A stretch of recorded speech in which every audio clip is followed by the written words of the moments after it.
પાછળ ગાડી હું દેતો હાલો ભરદીઓ ઠંડી છાશ ભરી દો ભાઈ. ઉનાળામાં રાહત કરાવે હો પણ આ શિશુ મંદિર વાળા દોડીને છાશ પાય છે અત્યારે.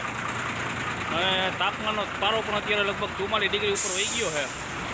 રાજકોટની હારે પાટણનું તાપમાન છે, કારણ કે ડુંગરના હિસાબે અહીંયા ગરમી વધારે થાય છે. અને જે પણ કોઈ મુસાફરો અહીંથી નીકળે છે એમને બોલાવીને રોકીને છાશનું વિતરણ કરવામાં આવી રહ્યું છે અને ઠંડક કરાઈ રહી છે. અત્યારે એક ગ્લાસ પીવાવાળા 3 ગ્લાસ છાશ પીવે છે અત્યારે.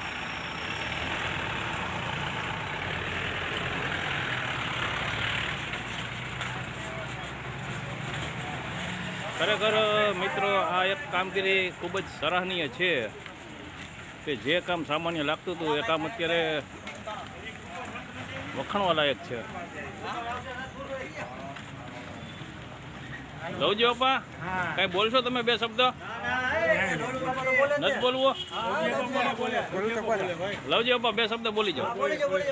આ છાશ વિતરણ જ્યારે શરૂ થયું ત્યારે આપણે એમ લાગતું હતું કે આમાં શું હવે બહુ કંઈ જરૂર નથી, પણ ખરેખર અત્યારે જે વાતાવરણ આપણે જોઈ છે ને, તાપમાનનો પારો 44 ડિગ્રી ઉપર વહી ગયો છે અને લોકો અહીંથી નીકળે છે, મુસાફરો નીકળે છે, એ છાશ પી અને ખરેખર રાહત અનુભવે છે. એના વિશે તમારું શું કહેવાનું છે? અત્યારે સૌરાષ્ટ્ર આખામાં 45 ડિગ્રી ઉપર ગરમી છે, તો આવી કાળઝાળ ગરમીની અંદર આ છાશ છે એક અમૃત ગણાય. અને જે કંઈ રાહદારીઓ છાશ પીએ છે એક સમજો ને કે એવો સંતોષ વ્યક્ત કરે કે આ સેવાકીય કાર્ય છે એ ખરેખર અદ્ભુત છે. માનવ સેવાનું આ કાર્ય છે. અમને જે કંઈ મુંબઈના દાતા તરફથી દાન મળ્યું છે અને અમને પણ એક આવી માનવ સેવા કરવાની તક મળી છે, તે બદલ એ અમારું સદભાગ્ય છે એમ અમે માનીએ છીએ. ખરેખર અત્યારે જે આ શિશુ મંદિરના કાર્યકરો અત્યારે જે આ મહેનત કરી રહ્યા છે ખૂબ જ સરાહનીય છે. નીલા વિનોદ ઝવેરચંદ વસા ફાઉન્ડેશન સૌજન્યથી છાશ વિતરણ કેન્દ્ર અત્યારે પાટણ બસ સ્ટેન્ડમાં ધમધમી રહ્યું છે અને લોકો ખૂબ ઠંડક મેળવી રહ્યા છે. એસીની ગાડીવાળા પણ અત્યારે ગાડી ઊભી રાખીને છાશનું રસપાન કરી રહ્યા છે.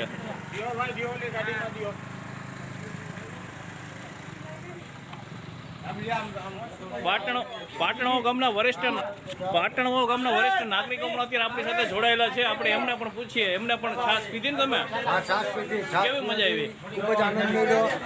વિસ્તરણ બહુ સારું છે, લોકો એની અંદર સેવા આપે છે અને ઉત્સાહથી લોકો છાશ પીવે અને આશીર્વાદ આપતા જાય છે. એમ? હા, વાહ ભાઈ વાહ, ખૂબ સરસ. ખરેખર કામગીરી ખૂબ જ વખાણવા લાયક છે, સરાહનીય છે. પણ શિશુ મંદિર ટ્રસ્ટ એવું છે કે એમને વખાણની જરૂર નથી. એ તો એક માનવતાની રૂએ અત્યારે અહીંયા સેવા આપી રહ્યા છે.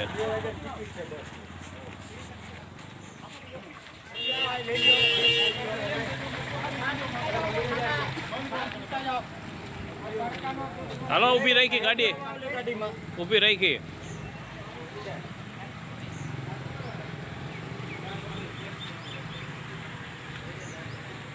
ઠંડક કરીએ છીએ સમજ્યા, કારણ કે 44 ડિગ્રી તાપમાન છે ને અત્યારે, એટલે ઠંડી છાશનું વિતરણ શિશુ મંદિર દ્વારા કરવામાં આવી રહ્યું છે અત્યારે.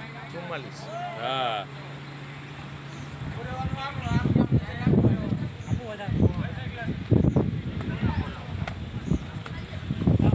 નાના બાળકો પણ છાશની મજા માણી રહ્યા છે. અરે ધોમ તડકામાં રિક્ષામાં કેવી મજા આવે? તડકો કેવો લાગે છે? હા, કેવો તડકો લાગે છે? મામાની ઘરે જવું એટલે તડકો ન લાગે?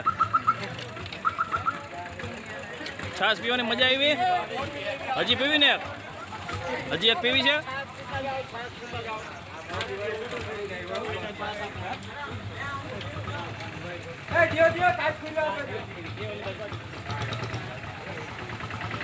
એસી ગાડીમાં બેસવાવાળા પણ અત્યારે છાશ પી રહ્યા છે. ભાઈ કેવી ઠંડક આવી?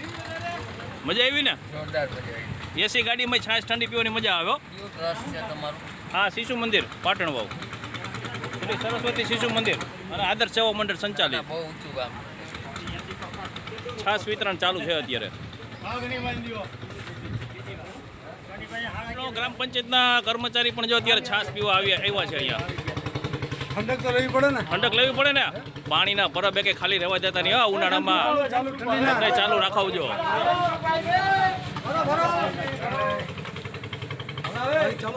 હા 11:30 વાગ્યાથી છાશ વિતરણ શરૂ થઈ ગયું છે. અત્યારે લગભગ 1:45 વાગવા આવ્યો છે અને સતત છાશનું વિતરણ અત્યારે થઈ રહ્યું છે.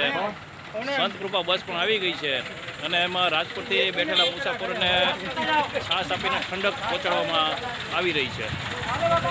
તો ડ્રાઈવર સાહેબે 2 ગ્લાસ લીધા છે. કેવી મજા આવી? રાજકોટથી કેટલી 45 ડિગ્રીમાંથી આવો ને? 45 ડિગ્રીમાંથી અત્યારે 44 ડિગ્રીમાં આવ્યા છે અને છાશ પી અને ઠંડક મેળવી રહ્યા છે. બસમાં બેઠેલા તમામ મુસાફરો પણ અત્યારે છાશની મજા માણી રહ્યા છે. સૌ કાર્યકરો અત્યારે ધોમ તડકાની અંદર સેવા આપી રહ્યા છે. પેસેન્જરોને બોલાવીને છાશ વિતરણ કરી રહ્યા છે.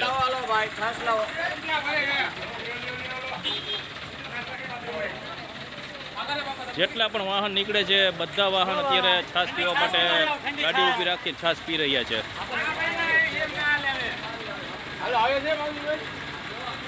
આવી ગરમીની અંદર ઓચિંતી કોઈ આપણે ઠંડક પહોંચાડે તો ખરેખર મજા આવે એમ. બેન ઠંડી છાશ પીધી તમારો અનુભવ કેવો રહ્યો? સારો અનુભવ રહ્યો ને?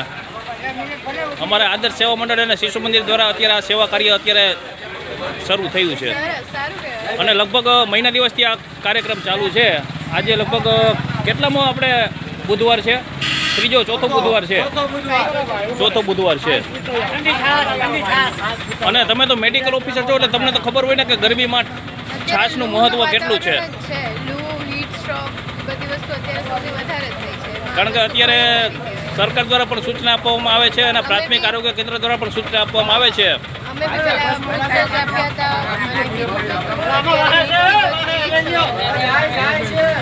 અત્યારે આપણે બેનને જ પૂછી લઈએ બેન અત્યારે તકેદારીના શું પગલાં રાખવા પડે?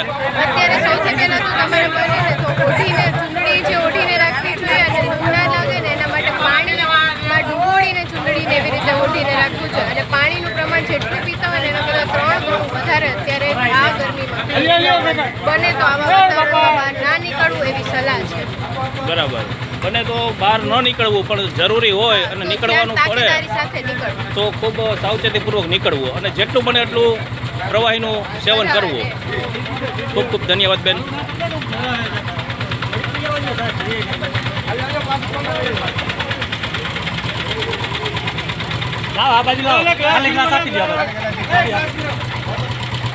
તમામ મુસાફરો છાશ પીને હાશકારો અનુભવે છે.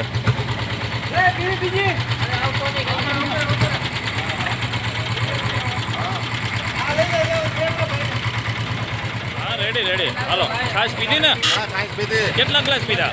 3 ગ્લાસ પીધા. બહુ ઠંડી છાશ છે, સારી છાશ છે. મજા આવી ગઈ? મજા આવી ગઈ. પેટમાં ઠંડક મળી. હવે તડકાના ઘરે વહી જાજો. તડકાના બહુ હેરાન ન થતા. નહીં.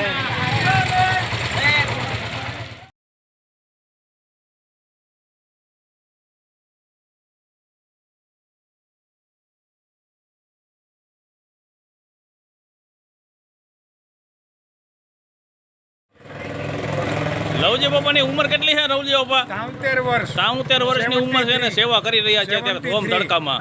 73 વર્ષની ઉંમર છે અને ધોમ તડકામાં અત્યારે સેવા આપી રહ્યા છે. સૌથી વરિષ્ઠ કાર્યકર છે આદર્શ સેવા મંડળના. છાશ પીતા જાવ ઠંડી